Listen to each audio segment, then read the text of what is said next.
Constructors. Constructor, तो constructor is a very important part. हम लोग अभी जितने भी प्रोग्राम करते हैं, लेट्स से मैंने अगर अपना एक क्लास बनाई P1, तो P1 में जब मैं लिखती हूँ वॉइड मेन, ओके, हम लोग सिंपली क्या करते हैं, वॉइड मेन लिखते हैं, और वॉइड मेन लिखने के बाद व्हाट वी विल डू, हम लोग लेट्स से एक वेरिएबल ले लेते हैं इंट आई, और इंट आई को हम लोग SOP आई कर देते हैं, दैट्स इट। ओके, पर हमें पता है जब हम लोग कुछ वैल्यूज इनिशियलाइज नहीं करते तो ये ऑटोमेटिकली जीरो देता है। तो अगर आपका आउटपुट क्या आएगा यहाँ पे, आपका आउटपुट क्या आएगा, फॉर श्योर जीरो, क्योंकि आपने पढ़ा हुआ है कि इंट का बाय डिफॉल्ट जीरो होता है, मैथमेटिक में भी कि हमारा बेसिक होता है जीरो। तो ये तो हमें पता है, बट एग्जैक्टली कंप्यूटर कैसे पता चलता है कि इंट की डिफॉल्ट वैल्यू जीरो है। हमने जावा में थ्योरेटिकली पढ़ा हुआ है कि इंट की वैल्यू जीरो है और डबल की 0.0, पर ये वैल्यूज इनिशियलाइज करता कौन है हमारे प्रोग्राम में, तो ये काम करता है कंस्ट्रक्टर। तब भी हमें कंस्ट्रक्टर बहुत इंपॉर्टेंट रहता है कि अगर कभी मैंने फॉर सेक, मैं अगर किसी आई नाम का वेरिएबल मैंने अगर लिया है और मैं अगर उसकी वैल्यू इनिशियलाइज करना भूल जाती हूँ, तो कंस्ट्रक्टर क्या करता है, वो कहता है it's okay if you forgot, मैं आके इनकी वैल्यूज इनिशियलाइज कर देता हूँ। तो आई की वैल्यू बाय डिफॉल्ट वो उसे पता है इंटीजर की जीरो होती है, तो वो आके जीरो कर जाता है, तो तभी आपको ये आउटपुट जीरो मिलता है। अगर हम लोग कोई कंस्ट्रक्टर ना बनाए तो हमारा जो कंपाइलर होता है जावा का, वो खुद अपनी तरफ से कॉम्प्लीमेंट्री कह सकते हो या एज अ गिफ्ट कह सकते हो, वो हमारे प्रोग्राम में एक डिफ़ॉल्ट कंस्ट्रक्टर डाल देता है। डिफ़ॉल्ट कंस्ट्रक्टर, कंस्ट्रक्टर का बेसिक पर्पस यही होता है, जो हमारे जितने भी वेरिएबल्स होते हैं हम लोग इनिशियलाइज करते हैं। लेट्स से मैंने स्ट्रिंग एस करा, ओके, लेट्स से मैंने यहाँ पे डबल डी कर दिया, मैंने वेरिएबल्स इनिशियलाइज नहीं करे पर, तो ये क्या करेगा, और मैंने डायरेक्टली इनको कर दिया SOP और स्पेस दे के डी, तो अब मैंने इनिशियलाइज तो कुछ करे नहीं। तो डिफ़ॉल्ट कंस्ट्रक्टर क्या करता है, कंपाइलर इसे भेजता है, उससे कहता है कि जाके इन सबको इनिशियलाइज करवाओ। तो क्या होता है, हमें पता है स्ट्रिंग बाय डिफ़ॉल्ट नल हो जाती है और डी क्या हो जाएगा 0.0, तो फिर हमें स्ट्रिंग नल है तो नल पे तो हमें स्क्रीन में नल दिखेगा नहीं, बट नल ही होता है, और यहाँ पे 0.0 विल बी आवर आउटपुट। तो कंस्ट्रक्टर बेसिकली जहाँ पे हम लोग इनिशियलाइज नहीं करवाते, वो उन वैल्यूज़ को जाके इनिशियलाइज करवा देता है। कंस्ट्रक्टर पहचानने की हमारे पास एक ही तरीका है, the name of the constructor is same as that of what, as that of the class. Constructor का और क्लास का नेम सेम होता है, okay, first point. Second point is a constructor does not have a return type, no return type, constructor कोई return type नहीं देता। और third कि अगर हम लोग खुद अपना कंस्ट्रक्टर नहीं बनाए, तो a default constructor is been provided by the compiler. Okay, मतलब कंपाइलर, या आप अपना अभी जिनको कंपाइलर नहीं पता वो CPU कह सकते हैं, कि उन अपने आप डिफ़ॉल्ट कंस्ट्रक्टर प्रोवाइड कर देता है। तो अगर मैंने लेट्स से क्लास बनाई ट्री नाम की, तो क्या होगा, कंपाइलर बाय डिफ़ॉल्ट एक कंस्ट्रक्टर बना के देगा ट्री नाम का, और एज मैंने आपको बताया है अ constructor does not have a return type, तुम लोग इसके आगे वॉइड इंट वाला कुछ नहीं लिखेंगे। और लेट्स से मैंने एक वेरिएबल ले लिया था क्लास इंट आई, तो डिफ़ॉल्ट कंस्ट्रक्टर क्या करेगा, आई को इक्वल टू 0 इनिशियलाइज करवा देगा। अब आप अगर वॉइड मेन में आके डिस्प्ले करोगे SOP आई, सो आपको आउटपुट क्या मिलेगा, you will get the output what, as 0। तो ऐसे मिलता है आपको। तो इन कंस्ट्रक्टर पहचानने का तरीका क्या होता है कि कंस्ट्रक्टर का और क्लास का नेम सेम होता है and a constructor does not have a return type, okay. तो ये हमारा कंस्ट्रक्टर रहता है। पर अगर यूज़र चाहे तो वो अपना खुद का भी कंस्ट्रक्टर बना सकता है, कोई ऐसा मतलब बाउंडेशन नहीं है कि हम यूज़र डिफाइंड कंस्ट्रक्टर नहीं बना सकते, we can definitely make a own constructor, okay. तो हम लोग अपना खुद का कंस्ट्रक्टर भी बना सकते हैं, वो हम अभी आगे क्लास में सीखेंगे, मतलब अभी थोड़े टाइम बाद, 5-6 मिनट बाद। बट पहले अभी हम लोग सीखेंगे कि एक डिफ़ॉल्ट कंस्ट्रक्टर कैसे बनाते हैं। और ऐसा नहीं है कि हम डिफ़ॉल्ट कंस्ट्रक्टर में हमेशा डिफ़ॉल्ट वैल्यू 0 ही दें। मेरा मन है मैं अपने प्रोग्राम में default value let's say integer की वैल्यू 12 देना चाहती हूँ, तो I can give the integer की वैल्यू 12। तो अब SOP में यहाँ पे आउटपुट क्या आएगा, आई में 0 की जगह 12, क्योंकि मैंने डिफ़ॉल्ट कंस्ट्रक्टर को कह दिया कि नहीं, अब आप अपनी वैल्यूज़ नहीं दोगे, मेरी वैल्यूज़ दोगे, default values. So my default value for integer is 12, तब यहाँ पे 12 प्रिंट होगा। मैंने क्लास नाम बनाया cons1, क्योंकि एज द नेम कंस्ट्रक्टर मैंने क्या करा, इंट आई ले लिया और एक स्ट्रिंग s ले लिया, ओके। तो हमने क्या करा, आप देख सकते हैं ये मेरा कंस्ट्रक्टर बन गया, क्योंकि इसका नेम और क्लास का नाम बिल्कुल सेम है और यहाँ पे इसके सामने कोई रिटर्न टाइप नहीं है। आफ्टर डैट मैंने इंट की वैल्यू 0 दे दी, और अभी मैंने फॉर द टाइम बीन मैंने क्या करा, डिफ़ॉल्ट वैल्यू जो हमारा होता है कंपाइलर का, मतलब हमें पता है कि स्ट्रिंग की वैल्यू नल होती है, तो मैंने नल बना दी। ओके, ये मैंने अभी कर दिया फॉर द सेक। अब उसके बाद क्या होगा, मैंने खाली अभी इतने पे ध्यान दीजिएगा, और मैंने अब क्या करा, एक ऑब्जेक्ट बनाया कंस्ट्रक्टर नाम का, और कंस्ट्रक्टर नाम के ऑब्जेक्ट के बाद मैंने क्या करा, ये जो वैल्यूज़ हैं इन्हें प्रिंट करवा दिया।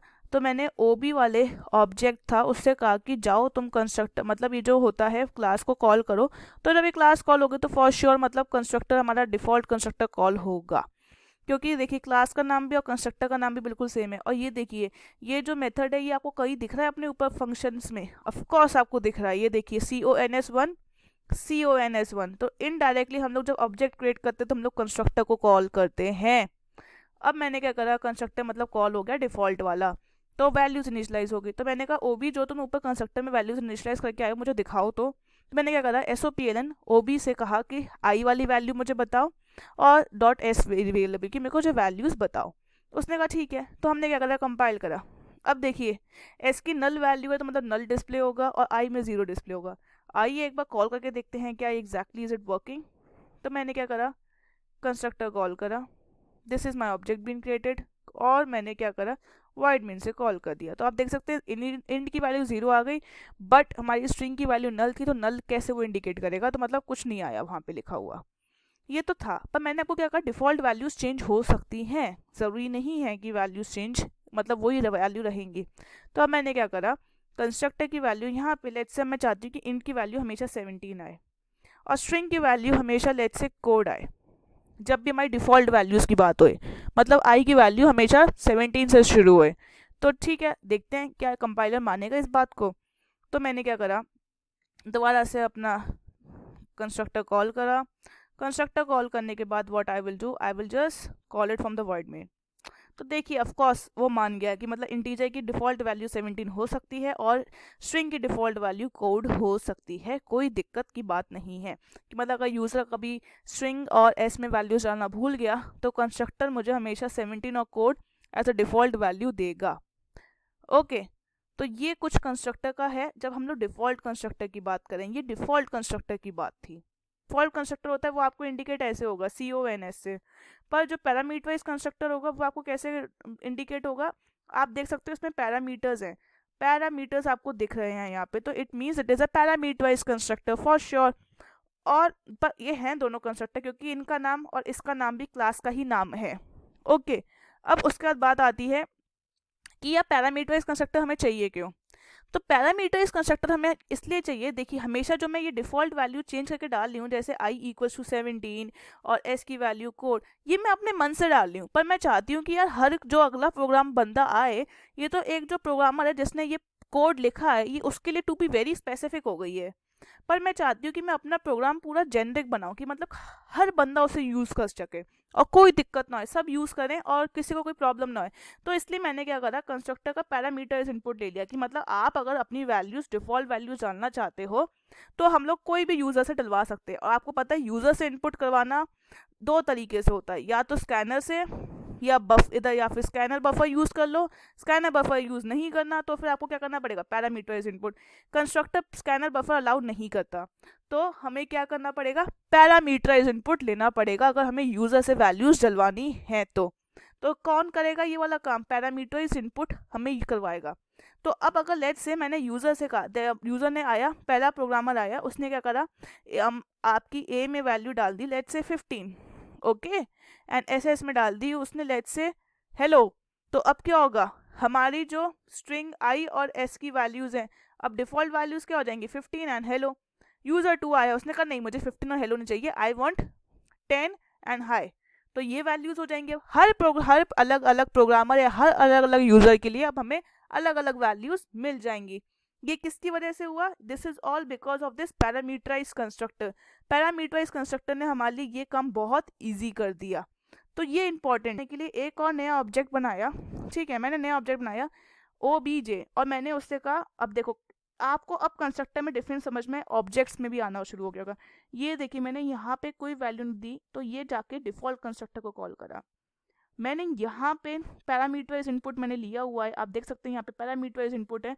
तो मुझे ऑब्जेक्ट में भी जो मैंने CON बनाया अपना कंस्ट्रक्टर, मैंने उसमें भी पैरामीटर वाइज इनपुट दे दिया, मैंने 10 और कंप्यूटर दे दिया। तो अब मैंने कहा OBJ तुमने जो पैरामीटर्स इनपुट से कंस्ट्रक्टर की वैल्यूज़ दी हैं ज़रा मुझे कॉल करके बताना। तो उसने कहा ठीक है मैं आपको बताता हूँ। तो हम लोग अभी इसकी वैल्यूज़ देखेंगे कि क्या वैल्यूज़ आती हैं। तो अकॉर्डिंग टू आवर प्रोग्राम क्या होगा, अब ये जो CONS में है 10 जाके A में स्टोर हो जाएगा। मैं आपको लिख के दिखा देती हूँ ज़्यादा बेटर अंडरस्टैंडिंग के लिए। तो ये क्या होगा, हमारा जो ये 10 वैल्यू ऑफ कंप्यूटर है ये वैल्यू जाएंगी A में 10 आ जाएगा, स्ट्रिंग में क्या आ जाएगा SS में कंप्यूटर। अब ये वाली वैल्यूज कहाँ स्टोर हो जाएंगी I में। A क्या करेगा अपनी वैल्यू I को दे देगा, that is a class variable, और SS की वैल्यू S में स्टोर हो जाएगी, S is a class variable. अब हमारी डिफॉल्ट वैल्यू क्या हो जाएंगी 10 and it is computer. Let's see क्या एग्जैक्टली इज दिस वर्किंग और नॉट। तो हम लोग क्या करेंगे, okay so first let's rub this. ये हमने रब करा, अब देखिए कंपाइल करा, नो एरर। लेट्स सी एक बार कॉल करके देखते हैं, राइट क्लिक, मैंने अब कंस्ट्रक्टर भी कौन सा कॉल करा पैरामीटर वाइज। ओके अब मैंने लेट्स से यहाँ पे फॉर श्योर मुझे वैल्यूज़ कुछ देनी पड़ेंगी क्योंकि हमारा ये BlueJ ID works different as compare to other IDEs। Okay तो मैंने कुछ वैल्यूज़ दे दी स्ट्रिंग में, पर हमारी वैल्यूज़ वही आएंगी 10 और कंप्यूटर। तो आप देख सकते हैं ये void main कॉल हुआ, 10 and computer is the answer.